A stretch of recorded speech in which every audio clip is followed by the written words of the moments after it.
Bonjour, bienvenue dans la série sur les échecs. Alors, aussi longtemps que les pions adverses se trouvent dans leur position initiale, par exemple en A7, B7, C7, la poussée de ses propres pions et les échanges qui s'ensuivent ne permettent pas de forcer une ouverture de ligne. C'est important à savoir. En revanche, chaque coup de pion adverse peut y conduire.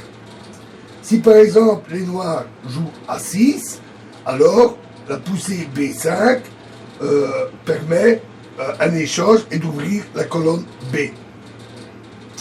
Si la case A5 n'est pas contrôlée par les blancs, les noirs pourraient répondre par B5.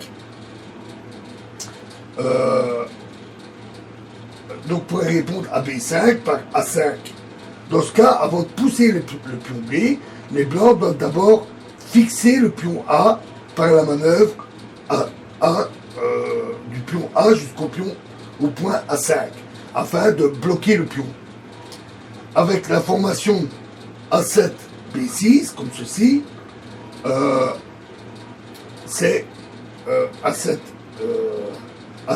B6, C7, les blancs peuvent ouvrir de la même manière la colonne A ou la colonne C par l'avancée du pion A ou l'avancée du pion C, éventuellement précédée de l'avancée du pion B. Si les pions noirs sont en A7, B5 et C7, l'ouverture de la colonne A ou C est encore plus simple. Le coup A4 ou bien C4 suffit à l'ouvrir. Les noirs peuvent répondre par B4, mais il faut alors le faire précéder de B2, B4 pour éviter ce problème.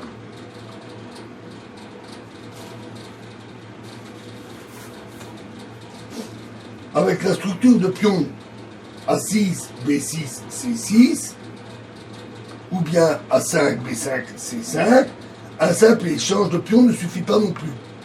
C'est le même problème que les pions au départ, quand ils sont alignés.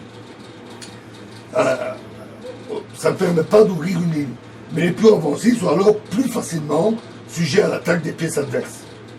C'est une des raisons majeures pour laquelle la défense doit se garder de toute poussée de pions superflue. On ne doit pas avancer ces pions pour rien.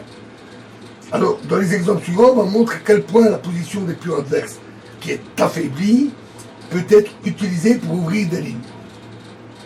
Voici une position qui a été jouée entre Stalberg et Ward à Londres en 1951. C'est au blanc à jouer. Alors, sur B4, suivi de B prend C5, les blancs pourraient ouvrir une colonne à l'aile dame. Mais Stalberg joua encore plus fort. Il joua H4. Forçant ainsi l'ouverture d'une importante ligne d'attaque à l'aile roi. Par exemple, sur G4, alors cavalier H2, suivi de fou E2 et de F2, F3.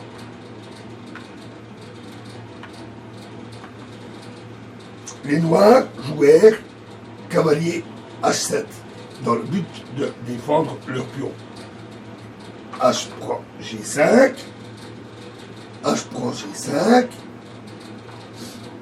et à nouveau cavalier H2. Dame F6, fou E2, dame H6 et fou G4. Un très fort coup. On va voir pourquoi. Cavalier D7 ne souhaite pas échanger les fous qui défendent bien la position. Cavalier F3. Cavalier B6. Ici, dame en F6 aurait été un peu meilleur. Cavalier F6. Fou prend C8. On fait quand même l'échange. Tour prend C8. Dame B3. Ici, il fallait toujours jouer dame F6 mais ils jouèrent fou F6, ce qui est une faute. Et là, très fort coup, cavalier H4. D'autant que le pion ne peut pas prendre, parce qu'il est cloué avec la dame par le fou, avec la dame derrière. Donc, dame F8, cavalier F5. Voilà un cavalier maintenant très bien placé. Fou E7, roi G2, tour C7, cavalier B5 et tour D7. Et maintenant les blancs occupèrent la colonne ouverte et purent gagner très rapidement. Tour H1, cavalier C8 et dame D1, qui menace évidemment l'arrivée de la dame en H5. Fou D8, tour prend H7, un très fort coup. Roi prend H7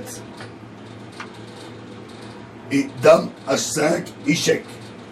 Roi G8, fou prend G5. Donc voilà la force de frappe qui arrive sur le roi. Fou F6, fou H6 qui attaque la dame, dame F7 et dame G4 échec et les noirs abandonnèrent. Alors, nous verrons un autre exemple un peu plus complexe dans la prochaine vidéo. Je vous remercie.